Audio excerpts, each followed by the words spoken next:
There is a hilltop in southeastern Turkey in Şanlıurfa Province called Karahan Tepe. From the road it looks like nothing, low rise of pale stone above a dry plain. But beneath the surface, archaeologists working under the Turkish Ministry of Culture have uncovered a complex of stone pillars, carved chambers, and a single human head sculpted from the living bedrock. A face that stares out of the wall it was carved from. The site has been radiocarbon dated to approximately 10,000 BCE. That makes it roughly 12,000 years old. It is older than agriculture, older than the wheel, older than writing by some 7,000 years. The site was first surveyed in 1997 by the Turkish archaeologist Bahattin Çelik. Excavation began in earnest in 2019 under Necmi Karul of Istanbul University. And what they found there, what was done to the site by the people who built it, is one of the most quietly disturbing discoveries in the history of archaeology. Karahan Tepe sits about 35 kilometers east of Göbekli Tepe, its more famous sister site. The two belong to a cluster of at least a dozen contemporaneous monuments that Turkish archaeologists now refer to as the Taş Tepeler, or Stone Hills. At Karahan Tepe, the centerpiece is a chamber carved partly from the bedrock containing 11 tall, phallic-shaped pillars rising directly from the floor. Set into the wall above them, a sculpted human head, neck visible, gazes across the chamber. Conventional dating places construction in the 9th millennium BCE. The thesis here is simple. This level of work should not have been possible at this date. If you find that the academic literature on sites like Karahan Tepe has been incomplete, if you suspect there are answers still buried in the archaeological record waiting for someone to read them differently, this channel is for that work. Subscribe only if that is the question you have been looking for. The rest of us continue. The orthodox interpretation, advanced by the original excavator of Göbekli Tepe, the German archaeologist Klaus Schmidt, and continued by Necmi Karul at Karahan Tepe, places these sites within the Pre-Pottery Neolithic. The builders were hunter-gatherers, not yet farmers, living in small mobile bands across the Anatolian uplands. The monuments are interpreted as ritual gathering places, possibly funerary, possibly seasonal, where dispersed groups met for ceremonies that involved the carving of animals into limestone pillars. The 11 phallic pillars at Karahan Tepe are read as fertility symbols, the carved head as an ancestor representation.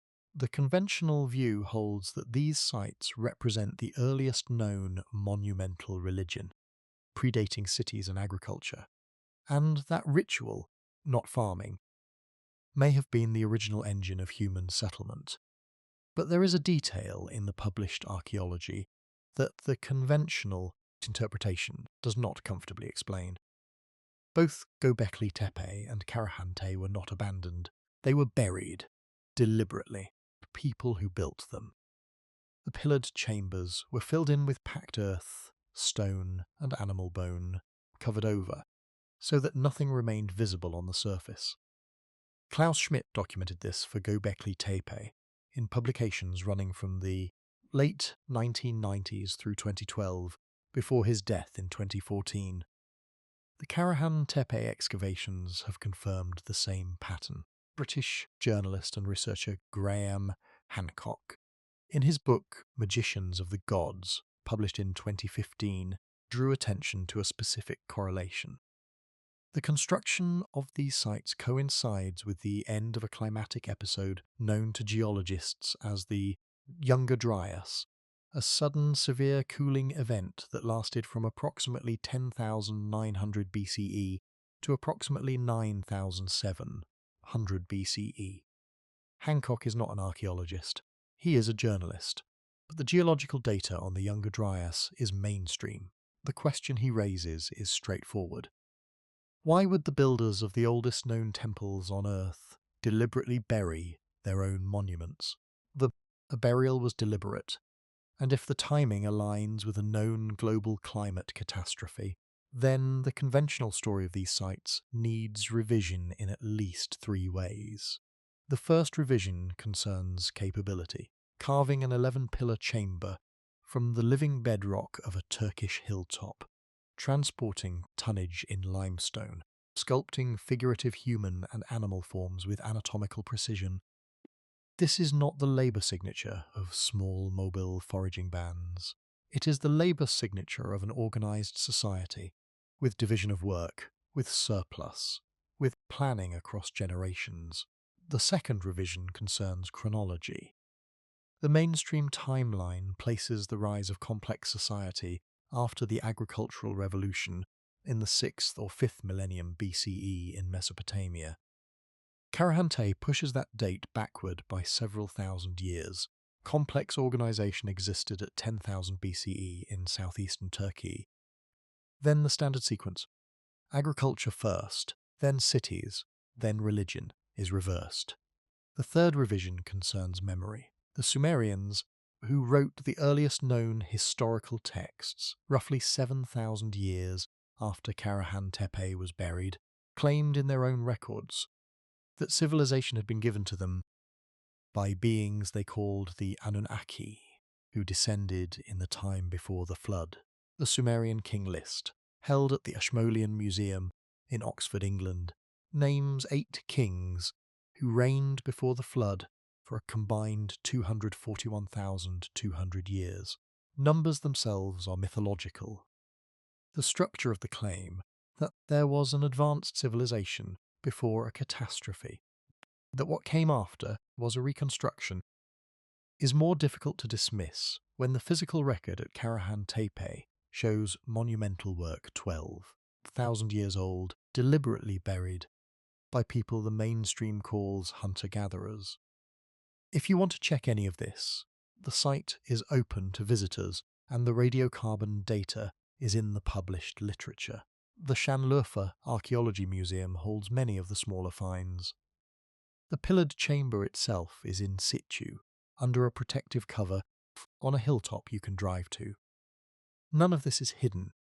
It simply has not been integrated into the broader story that is told about where we come from. The academic response to the broader implications of Göbekli Tepe and Karahan Tepe has followed a familiar pattern. The sites themselves are not denied. They cannot be. They are excavated, photographed, and published in peer-reviewed journals. What is denied is the inference. When Graham Hancock proposed in 2015 that the timing of the construction and burial of these sites might be related to a global catastrophe at the end of the Younger Dryas, the response from professional archaeology was not a counter-calculation, characterization. Hancock was described as a popularizer, as a journalist, as a writer of speculative books. The Younger Dryas impact hypothesis, advanced by a team of geophysicists, including Richard Firestone and James Kennett, in peer-reviewed papers from approximately 2007 onward, was likewise characterized rather than refuted. The pattern is consistent. Refutation requires engaging with specific claims.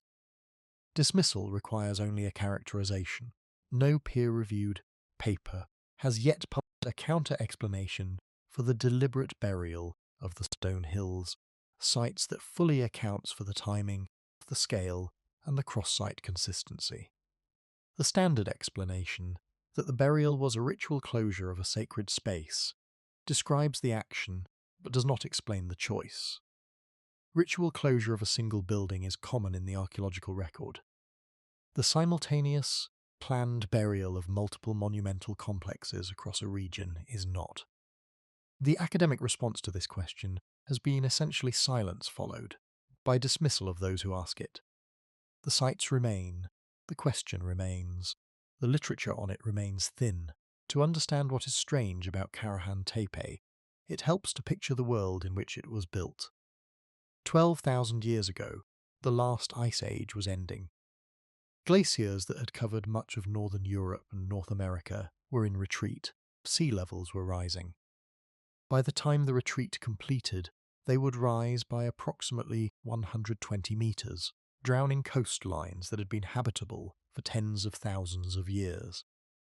The landmass we now call Doggerland, between Britain and the European continent, was still above water but shrinking. The Persian Gulf was a fertile river valley. Continental shelves of Southeast Asia formed a single landmass called Sunderland.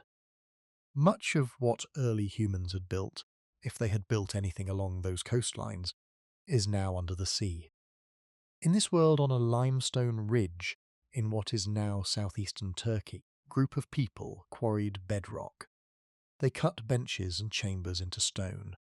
They raised pillars taller than a man, shaped them into the form of the letter T, and carved into their faces the figures of foxes, snakes, leopards, vultures, human arms holding the body of the pillar, as if the pillar itself were a person. At Karahan Tepe, in the chamber the excavators have called the Pillars Hall, 11 phallic pillars stand together. From the wall above them a human face, neck and chin clearly defined, emerges from the rock. There are no inscriptions, there is no pottery, there is no metal. The work was done with stone tools. Necmi Karul, who leads the current excavations, has been careful in his public statements. He has not endorsed the alternative historical readings. What he has said in interviews published in Turkish and international press from approximately 2020 onward is that the level of organisation implied by the construction is greater than the pre-pottery Neolithic toolkit would have led archaeologists to predict. He has called the discovery of the Taş Tepeler cluster a paradigm-changing find. He has not used the word Anunnaki, but the question the alternative researchers raise is not about the word. It is about the gap. There is a gap of roughly 7,000 years between the burial of Karahan Tepe and the appearance of written Sumerian Purs. The Sumerians themselves believed that something came before them, and that knowledge had been preserved across the gap. The Babylonian priest Berossus, writing in the 3rd century BCE, recorded a tradition that the antediluvian sages, the Apkallu, had buried their writings before the flood, so that the survivors could recover them afterward. Berossus's writings survive only in fragments quoted by later authors, but the structure of the tradition is consistent. Bury what you have built, cover it over, trust that someone will dig it up again. At Karahan Tepe, someone did exactly that. The question of who they were burying it from, and who they were burying it for, is one the published archaeology has not seriously taken up. The tradition recorded by Berossus is not isolated.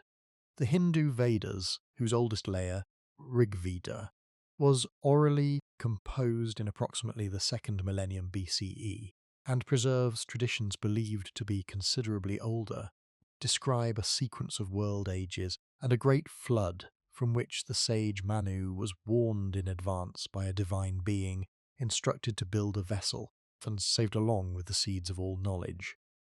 The Mayan Popol Vuh, the Quiche creation narrative, recorded in the 16th century from older, oral and hieroglyphic sources, describes earlier humanities that were destroyed and remade.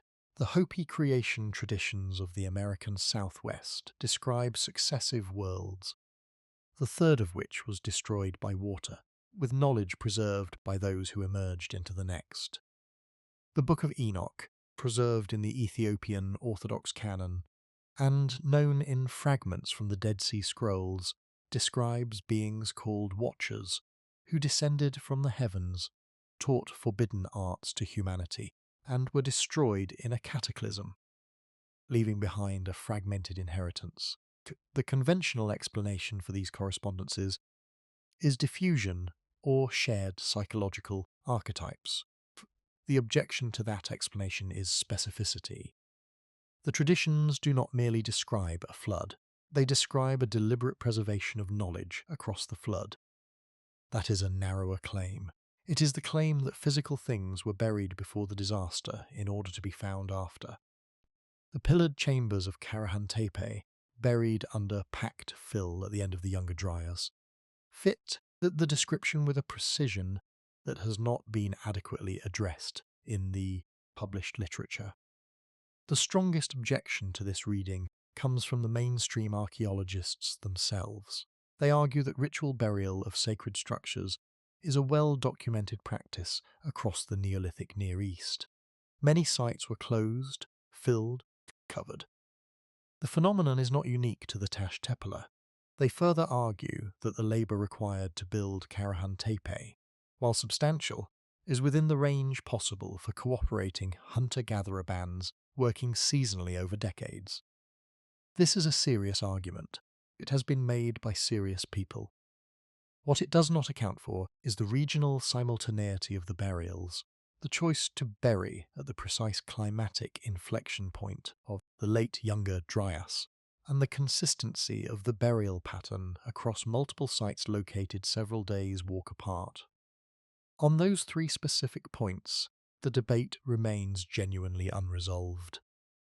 If the deeper reading is substantially correct, then the conventional timeline of civilization shifts backward by several thousand years.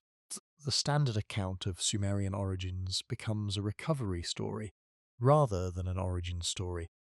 The burial of Karahan Tepe becomes the oldest known act of deliberate cultural preservation in the human record. The Şanlıurfa hilltop is still there. The pillared chamber is on a hilltop in Şanlıurfa Province in southeastern Turkey. It is open, protective cover is in place. The site can be visited. The radiocarbon data has been published in the peer-reviewed literature and is available to any researcher who wants to check it. Necmi Karul of Istanbul University continues the excavation. Bahattin Çelik's original survey is part of the Turkish archaeological record. Klaus Schmidt's work at the sister site of Göbekli Tepe was published before his death in 2014. Graham Hancock's reading of the timing was published in 2015. None of these sources has been refuted on the specific question of why a society that should not have existed at 10,000 BCE built monumental architecture, and then, after roughly 1,000 years of use, deliberately covered it over. What the builders of Karahan Tepe were trying to preserve, and what they were trying to preserve it from, is still open. It has been open since the first stones were uncovered. It is still open now,